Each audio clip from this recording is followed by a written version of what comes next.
Hello lovely YouTube family, welcome back to Finance. Before we start, I would like you to hit that red subscribe button so that you never miss out on any of our videos. Britain has been a noble king of the waters and much of the world's countries for as long as 200 years. Even though it was one of the most powerful countries once, it couldn't sustain itself and their empire has kept on shrinking over the gradual course of time. This has led to a disintegration of the United Kingdom Dominion, where in England, Wales, Scotland, and Northern Ireland they've become much weaker than they were before. Northern Ireland has always been tense due to the serious police clashes, whereas Scotland fights its own battles of independence. England's association with Scotland goes way back to 300 years ago, but is now under a great deal of pressure. If Scotland were to succumb to the pressures, it might make the path easier for Northern Ireland and Wales to walk on in future. Just outside the state of Edinburgh is an organic farm that sells goods and greens, which have been produced in Scotland itself. The founder of the farm, Mike, had expressed his views about how Scotland would do much better in the world economy if it were an independent country. This is one of the most trending ongoing topics in Scotland, considering that the Scottish National Party has made a promise to its people that if it wins the upcoming elections in May, it will have a word with Westminster asking for an independence ballot. The farm's founder also indicated his disappointment when people failed to recognize Scotland's individuality and referred to it as just a part of England. However, these conjectures are so formed because people are not entirely aware of the rich culture and history of Scotland as a country of its own. The Romans made numerous failed attempts to conquer Scotland but never succeeded. Hence, most of Scotland's battles in history were against their own English neighbors of the south. In 1536, an alliance between England and Wales was formed. It was much later in 1603 when the Queen of England, Elizabeth I, died and Scotland came into the picture. The cousin of the Queen, James, who was also the Emperor of Scotland, took charge of the English throne after the passing away of Her Highness. Therefore, England and Scotland had a common king but followed separate laws and regulations. After a brief period of time, Scotland made an unsuccessful attempt to build a new colony, which left the country in debt. As a result of this crisis, an association with England was suggested, which was more like a calculated financial move and was approved in 1707.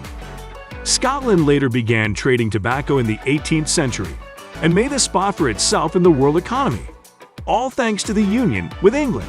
In 1801, another addition to the alliance took place. This time, it was Ireland.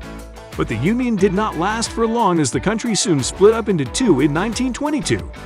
One of the two parts became an independent Irish state, whereas the other, known as Northern Ireland, became a part of the United Kingdom. Being a part of the UK, the countries of this union enjoy certain substantial advantages. One of them is the fact that the UK is one of the most important trading partners of Scotland.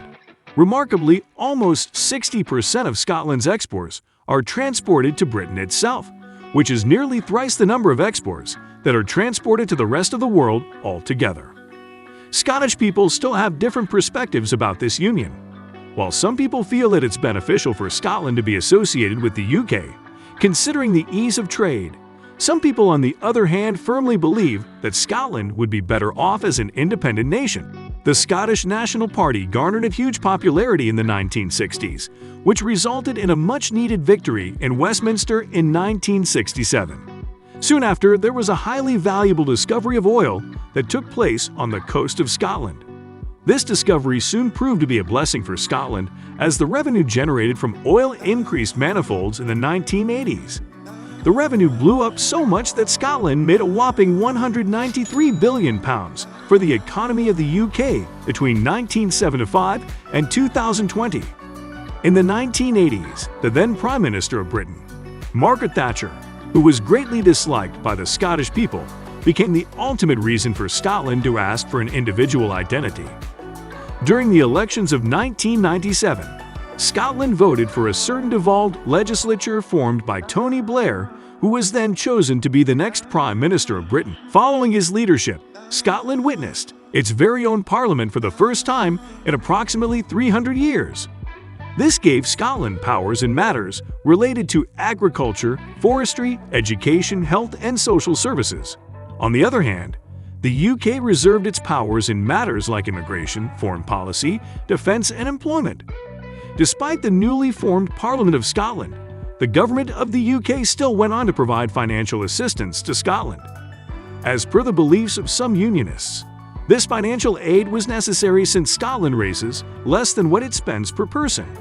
In 2019, Scotland faced a budget deficit because it had spent 8.6% more than its earnings, whereas the whole of the UK just spent 2.6% altogether. However, some nationalists believe that the gap could be narrowed down if Scotland starts taking responsibility for its own economy.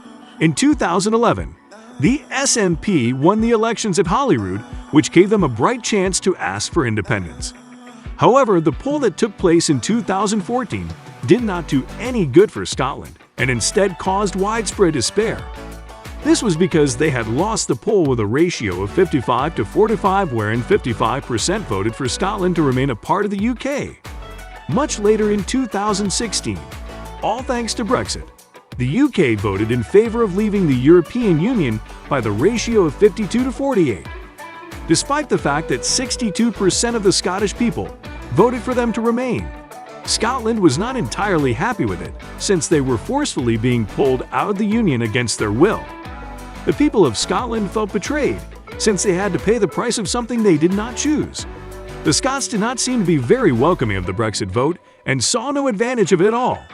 This drove them to vote for a party who can promise the country's independence in future. Majority of the Scottish people still believe that keeping away from all the politics and being an independent country would be a much better choice. The support for independence started prominently in 2012, but after the Brexit vote, it took over the support for devolution, or being jointly governed by Westminster. According to nationalists, the major reason behind Scotland wanting independence from the UK was so that it can rejoin the European Union as an individual country. Although if this were to happen, it would not be entirely fruitful, since Scotland's trade might get adversely affected with its main trading partners, the UK. The Scottish businessmen are especially worried about the fact that independence would cause more harm in the long term than it would do good. Even if the SNP manages to win a majority in the next elections, they still won't be able to hold another referendum because, as per the laws, the UK Prime Minister Mr. Boris Johnson would be responsible for granting the permission of whether it will be held or not. However, he has already expressed his intention against the idea. However, the whole situation pans out. Other nations like Wales and Northern Ireland would be observing closely. This is because even Wales has asked for greater devolution, and Northern Ireland wants a referendum to reunite with Ireland. Hence, breaking up of Britain, which was less likely to happen before, is now a huge possibility, with Scotland leading the way. Nobody knows for sure as to what's going to happen, but all we can wish for is that if the breaking away of these countries from the UK ever happens, it should happen in a harmonious manner. This brings us to the end of our video. I hope you enjoyed it. Hit like if you did, and don't forget to subscribe to our channel so that you don't miss any of our videos in the future.